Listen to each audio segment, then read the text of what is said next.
One thing that I mentioned in the past presentation, this was I think last time we had this discussion, it was just after the presentation from Tesla and also the presentation from Neuralink. So I can connect those two things to what we're doing as well.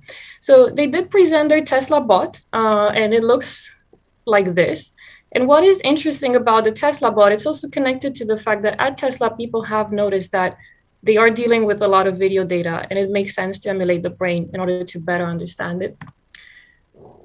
So this is the biological visual cortex wiring. This is information that we have for about 50 years now in neurobiology. So I remember learning this as an undergraduate and knowing that it was at least 40 years old. So this is a wiring that people at Tesla are currently using in order to emulate some part of the visual cortex in order to better deal with all the images that the cars are using. If we're looking at millions of cars constantly transmitting video data via their sensors, it is very easy to overload cloud or even data centers at this level.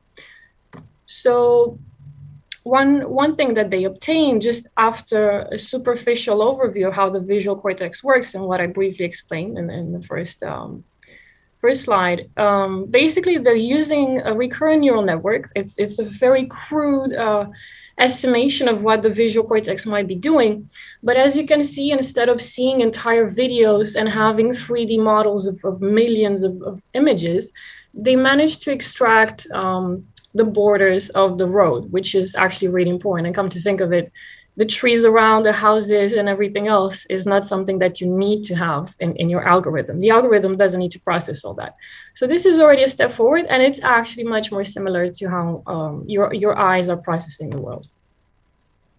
And then last time I also mentioned the Neuralink architecture. So a year ago, you could see the implant on the left. I don't know why the skull looks a bit cracked on the left. It looks, it's probably some kind of inside joke, but it's not. So you can see here the LEDs were quite big and they were going throughout the entire brain. Today, the implant is much smaller. So their aim is to go towards something that is as invasive as the LASIK surgery, which is something most people are comfortable with.